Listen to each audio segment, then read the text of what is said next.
19 તારીખના રોજ સાંજના 6:30ની આસપાસ જે તોરણી ગામની પ્રાથમિક શાળાની કમ્પાઉન્ડ વોલ પાસેથી શાળાના પ્રેમાઇસીસમાં જે બાળકી ધોરણ 1માં અભ્યાસ કરતી બાળકીની લાશ મળેલી તે બાબતમાં એમનું પોસ્ટમોર્ટમ કરાવેલ. બીજે દિવસે પોસ્ટમોર્ટમ રિપોર્ટ આવતા તેમાં ધ્યાન પર આવેલ કે સ્મોધરિંગથી બાળકીનું મૃત્યુ થયું છે, મતલબ એનો શ્વાસ રૂંધી દેવાના કારણે બાળકીનું મૃત્યુ થયું છે. આ પ્રાઇમરી કોઝ ઓફ ડેથ મળતા પોલીસે એ દિશામાં તપાસ ચાલુ કરી. તમામ ટીમો LCB, SOG, સ્થાનિક PI, પ્રોબેશનર ડીવાયએસપી તમામ અલગ અલગ 10 જેટલી ટીમો આમાં બનાવવામાં આવેલી. શાળામાં જઈ પોલીસે પોતે સામાજિક સંસ્થાના કાર્યકર છે અથવા શિક્ષણ વિભાગથી છે એવી રીતે અલગ અલગ બાળકોની પૂછપરછ કરતા ધ્યાનમાં આવેલું કે આ બાળકી શાળામાં હાજર નહોતી, પ્રાર્થનામાં પણ નહોતી, જે મધ્યાહન ભોજન હેઠળ દૂધ આપવામાં આવે છે સવારે તેમાં પણ નહોતી. તો એના પરથી બાળકોના નિવેદનો અને શિક્ષકોની પૂછપરછથી પ્રસ્થાપિત થયું કે બાળકી શાળાએ પહોંચી નહોતી. સમગ્ર બનાવની હકીકત એવી હતી કે સવારે આશરે 10:20ની આજુબાજુમાં પ્રિન્સિપાલ ગોવિંદભાઈ નટ પોતાની ગાડી લઈને સ્કૂલે જતા હતા ત્યારે એની માતા રસ્તામાં બાળકીને લઈ અને ઊભા હતા. એમણે આ પ્રિન્સિપાલની ગાડી રોકાવી અને એમની ગાડીમાં આ દીકરીને બેસાડી દીધેલી. ત્યારબાદ સમગ્ર ઘટના એવી બની કે આ પ્રિન્સિપાલે રસ્તામાં કોઈ સ્થળે બાળકી સાથે દુષ્કર્મ કરવાના પ્રયત્ન કરતા બાળકીએ બૂમાબૂમ કરવા લાગેલી અને એનું મોઢું દાબી દેવામાં આવેલું, જેના કારણે શ્વાસ રૂંધાવાથી બાળકી બેહોશ અથવા તો મરણ ગયેલી.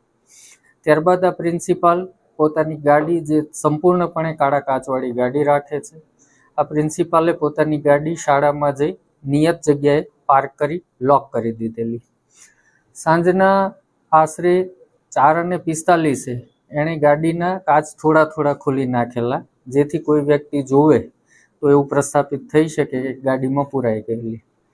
આ ઉપરાંત જ્યારે શાળા છૂટી ત્યારે પ્રિન્સિપાલે બધાને રવાના કરી દીધા અને પોતે પોતાના હાથેથી ઉપાડી આ બાળકીની લાશને જે જગ્યાએ મળી ત્યાં મૂકી દીધેલી અને બાળકીનું દફતર જે એની ગાડીની લેગ સ્પેસમાં પડી ગયેલું અને ચપ્પલ પણ ત્યાં નીકળી ગયેલા ગાડીમાં, એ ઉપાડી અને બાળકીના વર્ગખંડની સામે ખૂણાવાળી જગ્યાએ મૂકેલું.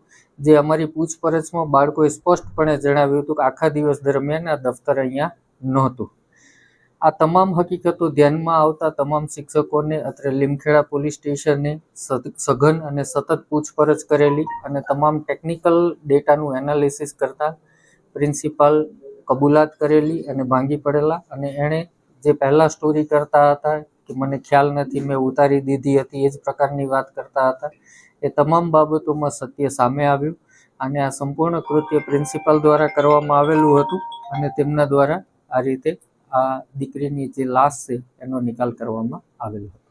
સર, આમાં દુષ્કર્મ કરવાનો પ્રયાસ કરવામાં આવ્યો હતો કે હજી ફાઇનલ જે પોસ્ટમોર્ટમ રિપોર્ટ જે આવશે એમાં તમામ જે અંગોના અને ઈજાઓના વર્ણન આવશે એ રીતે આવશે, પરંતુ દેખીતી રીતે તાજેતરના ઈજાના કોઈ વુંડ જણાયા હોય એવું હાલ સુધી ધ્યાન પર આવેલું નથી.